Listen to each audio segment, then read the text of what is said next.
할렐루야. 영과 진리로 우리 하나님을 높여드리고 예배합니다.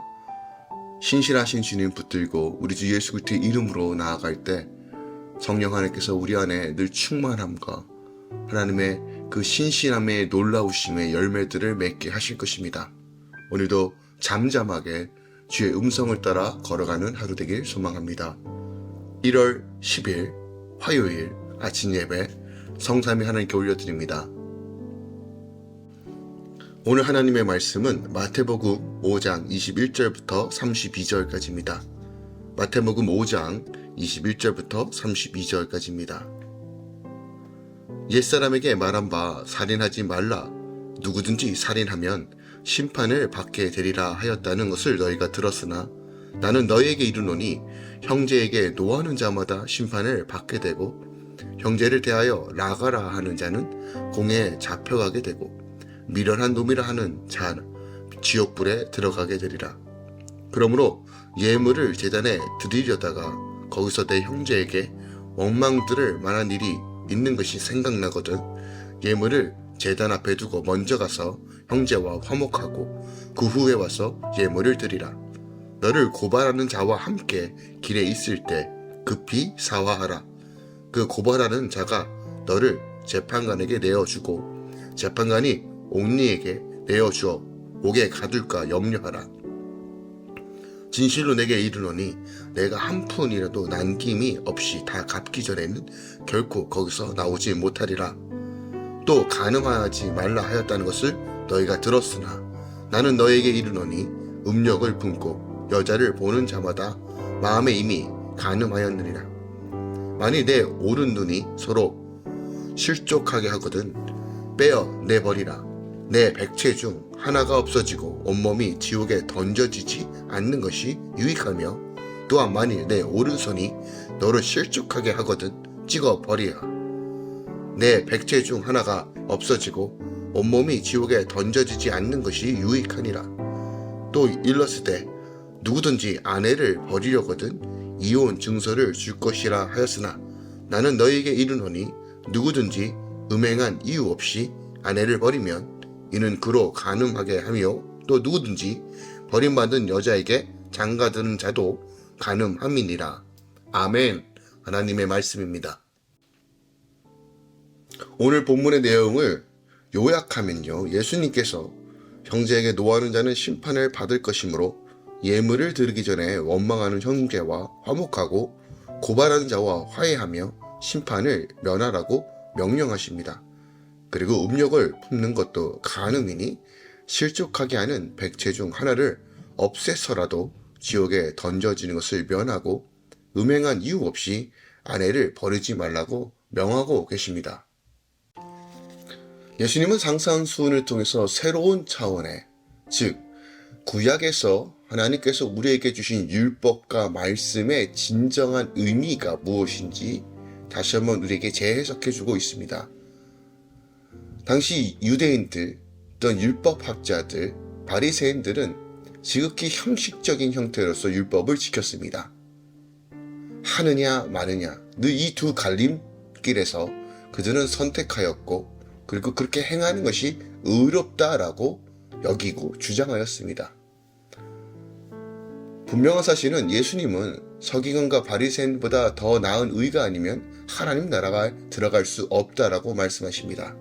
그리고 오늘 노하지 말라는 것과 화목하라는 것과 간음하지 말라는 이 말씀을 통해서 외적으로 행하고 행하지 않는 것도 중요할 수 있지만 내면에서부터 온전히 새로워지지 않으면 거듭난 삶이 아닌 하나님을 믿는 삶이 아니라는 것을 분명히 가르칩니다. 그러므로 우리가 외적으로 행하기 이전에 내 마음부터 다시 한번 주님의 거룩한 보혈로 덮고 새롭게 되어져야 함을 우리에게 가르쳐주고 있는 것입니다.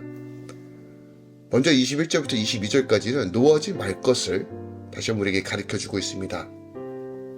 바리새인들은 살인하지 말라, 율법을 살인하면 심판을 받는다는 인간적인 해석으로 격화시킴으로써 말씀보다 자신들의 전통을 더 강조하게 합니다. 그러나 기억합시다. 전통보다 말씀이 중요하다는 것은 말할 필요도 없을 뿐더러 하나님은 언제나 우리의 내면의 동기를 보신다는 거예요. 그래서 주님은 분노가 곧 살인이다 라고 가르치는 거예요. 분을 내므로써 이미 마음속에 그를 살인할 동기가 생기는 것, 이것이 그 자체가 죄다라는 거예요. 그러니까 죄의 경계선이 어딘지, 죄의 기준이 무엇인지를 분명하게 가르쳐주고 있습니다. 또한 지옥불은 자식을 제물로 바친 희놈의 골짜기와 같은 의미를 가지고 있는 단어입니다. 그러니까 형제에게 노하는 것은요, 지옥이지만 자식을 애지중지하거나 달달 볶는 것이야말로 지옥 중에 지옥이라는 사실도 우리에게 가르쳐주고 있어요. 우리는 수많은 상황 가운데 분을 냅니다. 화를 냅니다. 그런데 우리 화의 동기가 뭐냐는 거예요. 분냄의 동기가 뭐냐는 거예요. 무조건 화가 잘못됐다라고 말하지 않고요, 형제를 향한 분노, 형제를 향한 분노에 대해서 분명하게 시작하고 있다는 겁니다. 가정 안에서요, 또 직장과 사업터 안에서. 보통 사람들이 분을 낸다는 것은요, 자신이 어떤 의견이 그 사람에게 온전하게 전달되지 못한 상황이나 그 사람이 받아들이지 못하거나 그 상황이 납득이 되지 않을 때 우리는 보통 분을 냅니다. 그리고 보통 그 사람보다 내가 더 우위에 있다라고 생각할 때 우리는 화가 생깁니다. 그러나 주님은 그 마음의 동기를 점검하라고 우리에게 가르쳐주고 계시는 거예요. 두 번째로 화목에 대해서 가르치십니다. 새로운 관점입니다. 즉 하나님의 마음이 무엇인지 우리에게 분명히 가르치는데, 특별하게 예물을 드리는 것과 화목하는 것을 연결시킵니다. 보통 우리가 헌금을 드리고 봉사를 하고 하나님을 섬기는 것이 하나님께서 기뻐하시는 것이다 라고 생각하지만, 이런 종교적인 형태를 띠기 전에 먼저 형제와 화목하게 이루어지지 않으면 하나님께서 그 예물을 받지 않으신다는 거예요. 우리는 살인하지 않는 것에 자족하지 말고 형제를 미워하여 살인한 우리를 구원해 주신 은혜에 감사하며 하나님과의 관계를 늘 회복하며 또 서로 관계를 회복하는 것, 즉 첫 계명과 두 번째 계명이 우리 삶 가운데 온전히 이루어지도록 애쓰는 것이 진정으로 화목해 하는 자의 역할이라는 거예요. 용서는, 사랑은 하늘의 문을 여는 가장 확실한 열쇠입니다. 내가 이 땅 가운데 풀 때 하늘의 문도 열리는 것입니다. 그 키는 바로 용서와 사랑, 그리고 서로 사랑하는 화목에 있다는 사실을 기억합시다. 여러분 삶 가운데 하나님의 나라가 온전히 이루어지길 소망합니까? 화목하십시오. 용서하십시오. 사랑하십시오. 그때 하나님께서 하나님의 은혜로 열리는 인생을 살게 하실 것입니다. 27절부터 32절까지 간음에 대해서 가르치고 있습니다. 성은 하나님께서 부부에게 허락하신 선물입니다. 성적 행위는 부부 안에서만 하나님께서 허락해 주신 것들입니다. 기억합시다. 아름다운 것입니다. 자녀를 낳고 서로 기쁨과 유익을 누리기 위해서 하나님께서 이 성생활을 부부에게 허락하신 것입니다. 거룩하고 복된 것입니다. 그런데 이것이 부부 외에 이루어진다. 결국 이것은 가정을 파괴하고 세상을, 윤리와 도덕을 무너뜨리는 가장 핵심적 요소라는 사실을 기억하기 원합니다. 하나님은 우리의 가정이 신성하고 거룩한 가정 되기 원합니다. 하나님께서 가정의 본질적 목적은 행복이 아니라 거룩이라는 사실을 우리가 기억하기 원합니다. 하나님께서 거룩을 위하여 남편과 아내를 붙여주신 것이고, 거룩을 위하여 자녀들과 함께 연합하게 하십니다. 어떤 쾌락이나 행복이 아니라 본질적으로 부부의 연합은 거룩 안에서만 이루어지고, 모든 성생활도 거룩 안에서 우리가 해석해야 합니다. 그것이 바로 하나님 안에서 온전하게 세워가는 가정이고, 또한 우리가 간음하지 말라는 이 본질적인 의미를 제대로 이해하는 것입니다. 우리 안에 얼마나 많은 수많은 음욕과 탐심이 있습니까? 오늘날 미디어를 통해서 우리 안에 수많이 유혹하는 것들 속에서 마음을 지키는 것이 결코 쉽지 않습니다. 그럼에도 불구하고 우리가 결단하고 눈에 파수꾼을 세우고 또한 하나님께서 맡겨주신 가정을 충실히 하는 것, 이것이 바로 간음하지 말라는 하나님 아버지의 뜻입니다. 그랬을 때 하나님의 순결과 거룩이 내 삶 가운데, 우리 가정 가운데 임할 때 주님께서 복된 삶이 이루어진다고 말씀해 주신 것입니다. 오늘 주님께서 우리에게 분명하게 경고하십니다.